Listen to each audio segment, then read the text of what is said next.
Welcome back. Episode 3. Happy New Year's, everybody. Let's just jump right into it. A blackout hit nearly all of Puerto Rico early on Tuesday as the U.S. territory prepared to celebrate New Year's, leaving more than 1.3 million people in the dark. Officials said it can take up to 2 days to restore power. The outage hit at dawn, plunging the island into an eerie silence as electrical appliances and air conditioners shut down before those who could afford generators turned them on. "It had to be on the 31st of December, exclaimed one man, who only gave his name as Manuel, as he stood outside a grocery store in the capital of San Juan, grumbling about the outage that coincided with his birthday. There is no happiness. Nearly 90% of 1.47 million clients across Puerto Rico were left in the dark, according to Luma Energy, a private company that oversees electrical transmission and distribution for Puerto Rico. Well, that's it. That's not it, but that's what's going on. All of Puerto Rico is ringing in the new year. No light, no air, no heat. I don't know. I don't know if the heat uses electricity. I imagine it does. But we're going back to the coal burners. We're going to need to start a fire in I don't know.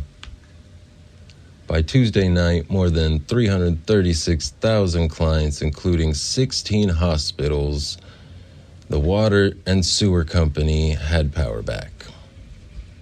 However, the company's webpage detailing who remained without power was down. Okay, so it's not all bad. Sounds like, at least the rich people and enough hospitals to make sure nothing grave happens without, proper care. Sewer and water, mandatory. We understand the deep frustration this outage has caused, especially on a day like today, Luma said in a statement. We apologize for the disruption to your plan. Luma said the power outage was likely caused by a failure of an underground power line. It said it's restoring power in the quickest and safest way possible. I don't know. Sounds like a lot of bullshit on Luma. They restored power to 336,000. That makes me think that, why can't we restore at least half of the population, or at least, the clientele's power? Sounds like they're favoring somebody. But yeah, just wanted to start off with that, bring it in with a little bit of a bang because it's New Year's. Everybody should be celebrating, having fun, grateful for what you got, buying a new gun if you're in the South like me.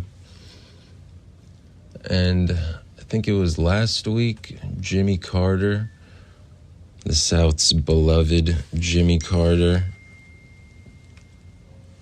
has died.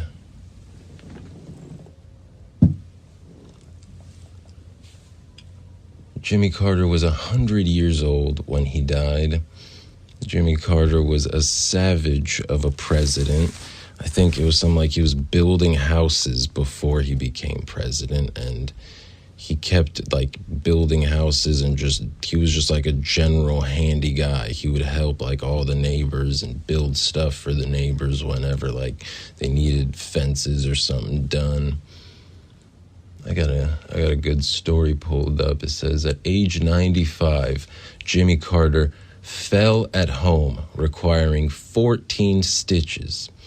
Despite his injuries, he showed up the next day to help build houses for the Habitat for Humanity. And And I'm not even sure, like, what percentage of those houses actually even go to people with Habitat for Humanity. But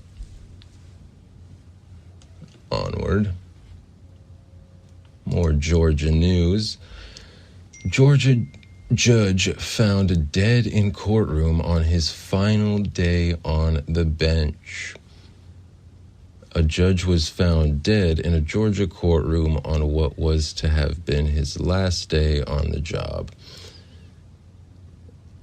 Effingham County Sheriff's deputies found state court judge Stephen Yeckel, 74, on Tuesday morning.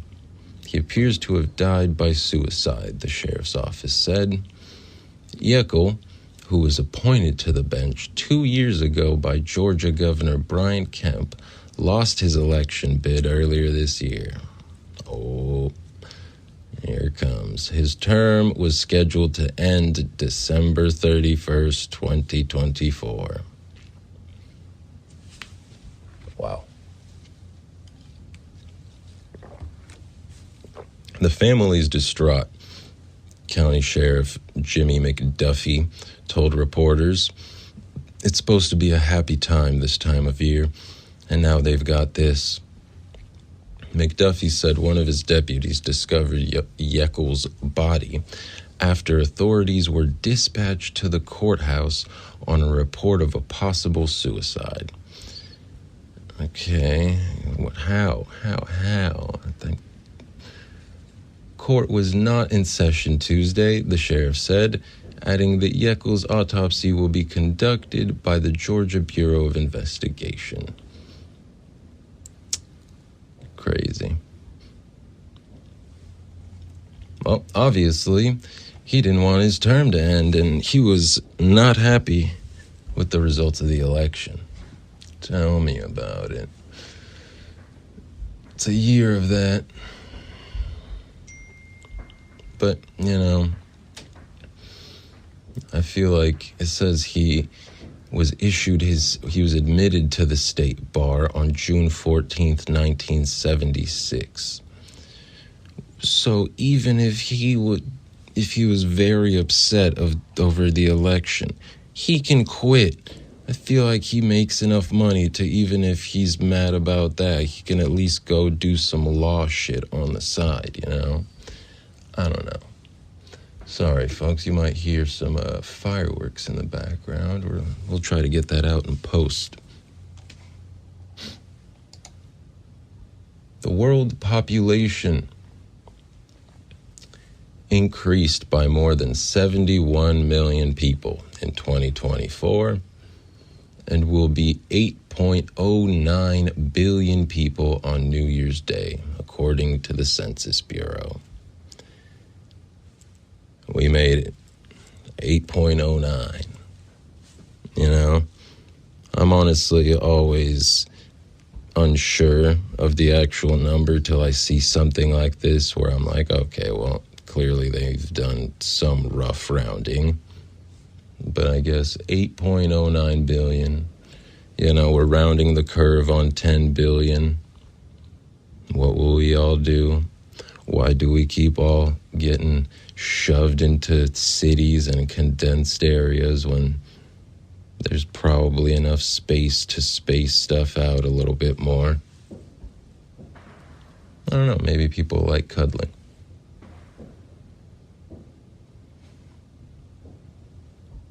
The 0.9% increase in 2024 was a slight slowdown from 2023, when the world population grew by 75 million people. In January 2025, 4.2 births and 2 deaths are expected worldwide every second. That right there, that's why I wanted to read this story. I read that line, and that that's insane. 4.2 births and 2 deaths are expected worldwide every second.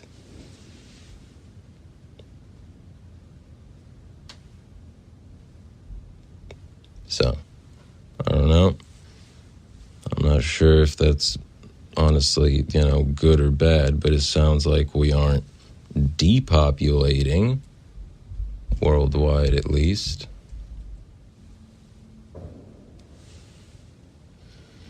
The United States was expected to have one birth every 9 seconds and one death every 9.4 seconds in January 2025. So does it go up and down like throughout the year? Like, I guess, shouldn't we just be going by averages? International migration is expected to add one person to the U.S. population every 23.2 seconds. Right. See, that's why I get hesitant about all of these percentages and exact numbers on the population because, we can't count everybody. You gotta guesstimate and estimate. Now, I don't have any real update on Luigi Mangione. I guess I kind of do. The United Healthcare killer. Luigi's first, next court date is gonna be sometime in February. Don't quote me, but I think it's February 21st, 2025. And I'm not sure if any of it will be televised or, if they'll be able to release any footage from it. But I'm almost positive there's no way it's going to be live. Seems like, big money does not want the people to basically virtually riot against corporations, which I guess is kind of sad, but, the fight lives on. You can't kill an idea. And, the jury, I believe, is going to some kind of different jury because they refused to give him a jury of his peers or whatever the minor or the jury that would usually be appointed in this case should have been. They're going to grand jury or some kind of corporate jury. I'm not sure. But it seemed fucked.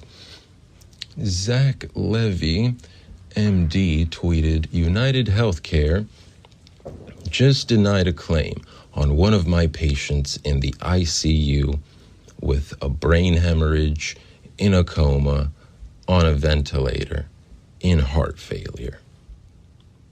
Because I haven't proven to them that caring for her in the hospital was, quote unquote, medically necessary. Tear it all down. Tear it all down. Tear it down. That's how he ended his tweet. But I feel it, a doctor trying to care for a patient in a coma has to beg the insurance companies for a crumb of insurance, for a pinch of insurance. And they still can't get that. And that seems to be a lot of why, Luigi did what Luigi do. I think there was something about he was denied a claim because he had some sort of spinal injury, some sort of back thing going on. And so, what can you do? There needs to be more of this. Post every denied claim. I'm all for it. In lighter news, unpopular opinions, middle school support posted, classical work hours starting at 8 to 9 a.m. is dumb and unfair for many people. Not everyone is an early bird who has an easy time waking up early. School work hours should be flexible. We are not in the 19th century anymore, where everyone should work as soon as it's light outside. I've had so much trouble with my sleep in school, but as soon as I started university and could choose my class hours, I started waking up at 10 a.m. and had perfect sleep and amazing efficiency. Edit. A lot of people call me lazy, which I honestly don't understand. It's not like I work less. I just prefer to work at a different time. We won't change the entire system just for you. We're not changing it just for me. That's the point. Every person has different preferences, so making it flexible would help most people and arguably let the businesses be more efficient. If no one complains about something being flawed, we will never change anything. Also, 8 to 9 a.m. is when the work starts. It suggests waking up at 6 to 7:30 for most people. Boy, did I feel that. You know, I'm definitely much more for a flexible work schedule than any other type of work schedule, because I know maybe not everyone, most people I know have varying degrees of, being up and uppityness in the morning. So some days I would like to be able to wake up an hour or two later, get into work that hour or two on the back end, just stay later, and not have any qualms about it. But every time somebody has something to say, and you just got to sit there and nod your head and give them the, I understand. I'm doing my best. And wish them well and keep it going, So I'm not really opposed to a 10 a.m. starting or a flexible work schedule. Sometimes I wake up early. Sometimes I'll be up by 6 and, just be dicking around till 7 or 8 a.m. So I wouldn't mind getting in early, getting out early, doing the Dougie, Nothing wrong with that.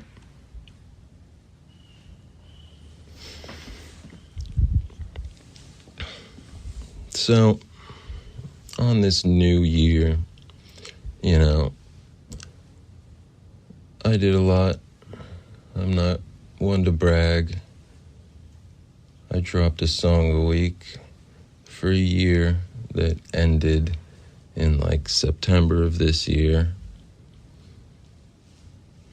I dropped a couple albums. I dropped a video. I made a lot of reels, Needless to elaborate for myself, I did a lot this year.